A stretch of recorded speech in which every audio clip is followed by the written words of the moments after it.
This took place on Easter in 2012 when I was 9 years old. I just had a fun day with my family out on the beach where we had a bonfire. It was late at night and my parents decided to go back home. It was about 1 in the morning, which was super late, and my parents never let me stay up this late. But because they knew how much fun I had, they let it slide this one time. When we got home, my mom walks me to my bed and tucks me in. As she was rubbing onto my head as it helped me sleep, the house phone suddenly rang. I still remember the sudden change in my mom's face because who the hell would be calling us this late? My mom gets up to pick up the phone and ends up bumping into my dad as she walks out of the room. My mom looks at me with a smile and tells me that she'll be right back. They both go together and I hear my dad answering the phone. Next thing I know, I see both of my parents rushing to each room and window to close and locking all of them.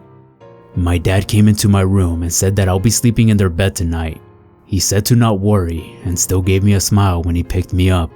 He was patting my back, still trying to put me to sleep, but despite telling me to not worry, I was still scared as I never seen my parents panic like this. He lays me down on their bed and he walks out of the room. My parents are whispering to each other, but I can still make out what they were saying. What I heard really gave me the chills. My father said that a man on the other end was using some sort of voice changer, saying that he was going to kill him, that he knew him very well, and would kidnap me and my mother. He also said that he was outside of our house and wanted my dad to come out. My parents come back in and they all lay back down to sleep. I saw my dad pull out his rifle and placed it near him. The next morning, my dad looked like a mess and he didn't take me to school, which was odd because he always would. You can tell my dad barely got any sleep. I like to think that whoever called was some sort of messed up person who somehow got our phone number and wanted to pull a sick prank. That's what I like to tell myself anyways.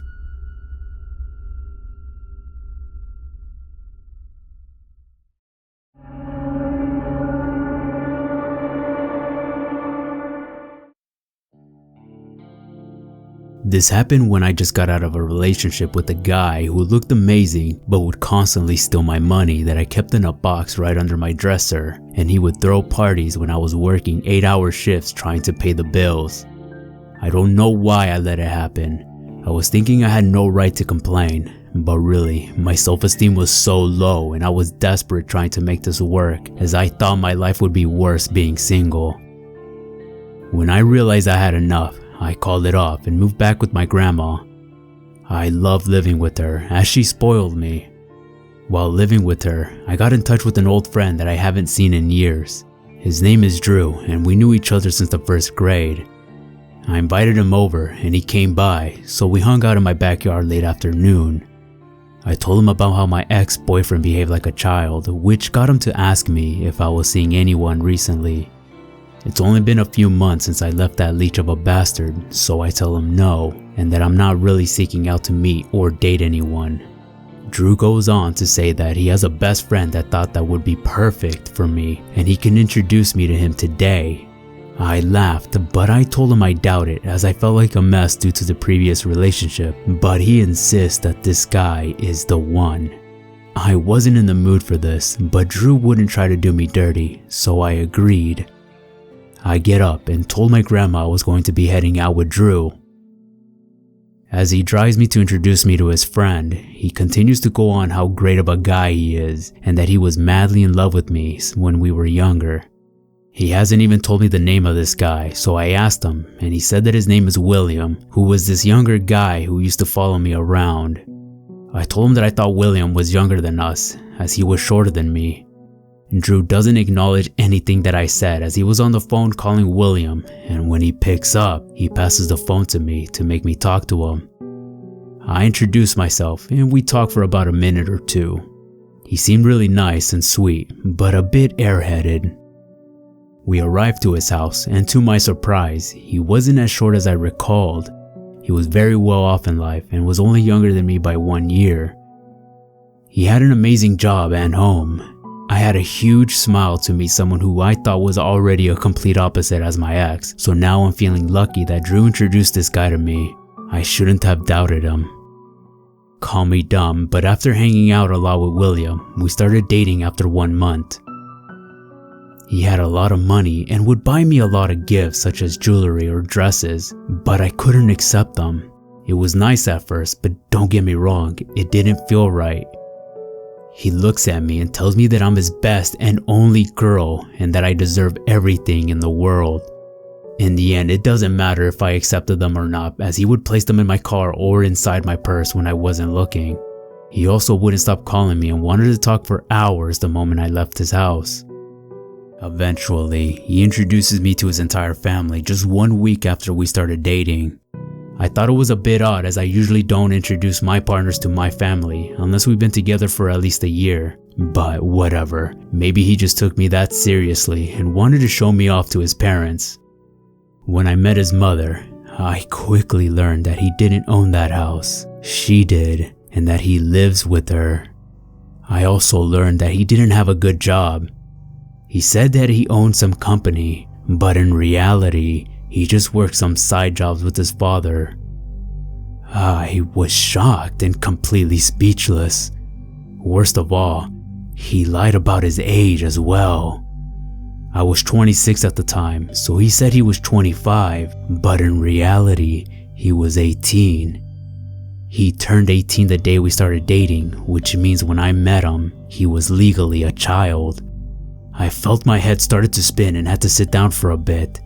I was trying to process the information I was just given. I drank some water and relaxed for about 30 seconds and decided that I need to get out of here ASAP. As I'm walking to head home, William comes and begs for me to stay, but I told him to not touch me and to never talk to me again. This is when he started to show his true colors. He would show up in my driveway just when I was about to leave to go to a restaurant with a few of my friends.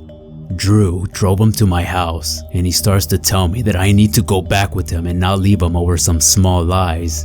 He's trying so hard for me to date him, and I can't understand why. This is when William walks up and awkwardly proposes to me. I don't want to marry this guy. I want him completely gone from my life. William still doesn't want to give up as he tries to grab my hand to put the ring on my finger. He gets angry and says, "Think about it before you end up regretting this decision." I scoffed and went to the restaurant and told my friends what happened. It gets worse from here. William shows up and started to throw a tantrum in front of my friends, completely embarrassing me. He eventually gets kicked out by an employee. Later, his mother calls me asking if I could check up on him, and I told her politely that I am not talking to her son and to please stop contacting me. I didn't want to finish the rest of my food and decided to leave. I gave one of my friends a ride back home, and from behind, I see flashing lights. Both Drew and William were now following me. I pull to the side and they both get out of the car. Drew then looks at me angrily saying, "I'm going to tell you one more time. Talk to him now." I look at William and yell out that we are over. I get back into my car and continue to drive my friend to his house.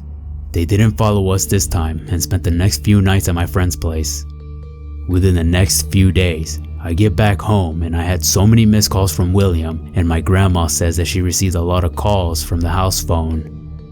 What's worse is that the calls she got wasn't from William. They came from Drew's phone number. I didn't just have one, but two stalkers in my life. Easter shows up, and when I was in front of the house, I was with my young nieces while they were on their little egg hunt. This is when I noticed Drew and William in a car, and they would circle around the block. And every time they drove in front of my house, they would drive really slow. I tried to ignore them, but I think this pissed William off as he got out and pulled a gun on us, to which I quickly grabbed my niece and screamed for everyone to get in the house. He didn't shoot, thank God. But the fact this psycho would not only just pull out a gun on me, but in front of little kids who were trying to have some fun on Easter. I called the police and was able to file a restraining order. I also moved out of my grandma's house so she wouldn't be bothered anymore. I feel at fault for this, but she still loved me regardless. It was scary to think that William would have probably killed me if I never left, and I know he wouldn't hesitate because just a year later, I heard he got into a relationship, and out of anger, he shot at his girlfriend while she was in the car with her 2-year-old son inside. Luckily, no one was hit, but I hope William is either in prison or dead.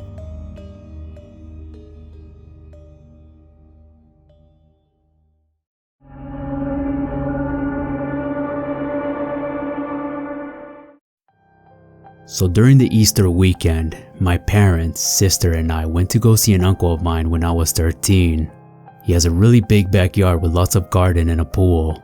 It was always a perfect place to be at for any holiday. It was a 4-hour drive and I didn't get good sleep the night before, so I took a nap.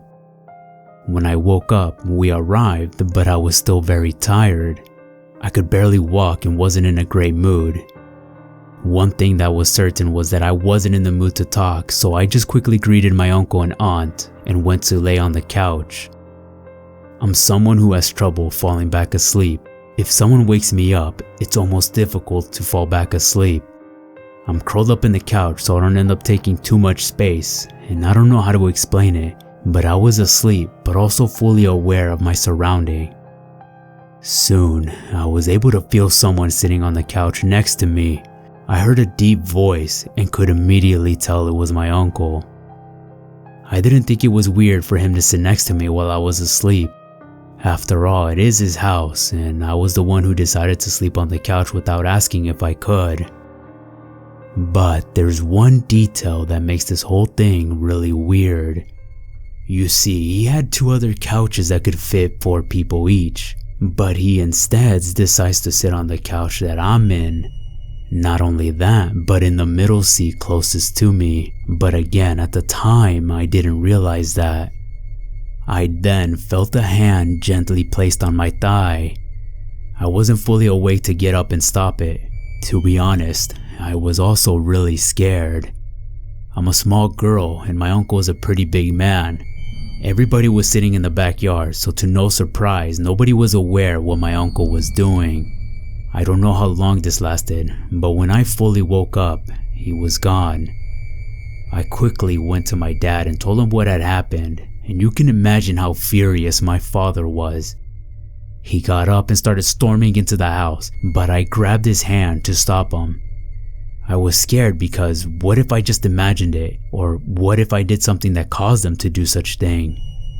I don't know. All I knew was that I didn't want to cause a scene because of me opening my mouth. My uncle's a heavy drinker, and when my dad approached him, he was already really drunk.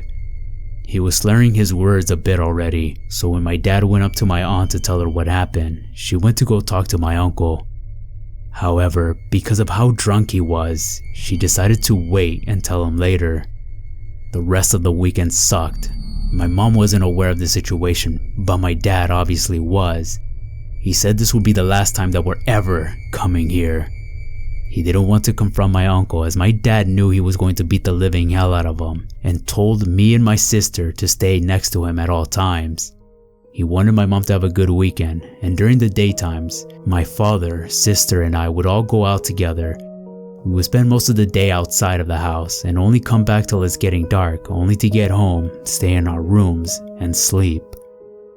During those nights were the worst though, as I would have nightmares of my uncle breaking in to hurt me again. When we left and got home, I could hear my parents shouting about what happened. My mom was furious, and rightfully so, as she wished she knew about this. We never went back, and they even invited us at one point for 4th of July, but we declined every invitation. I never heard from either of them, and during the time that I lived with my parents, they didn't want any mention of their names. To this day, my mom does not talk to my aunt, and whenever I mention her name to my mom, she would yell and tell me to drop it. We don't mention her name in this house.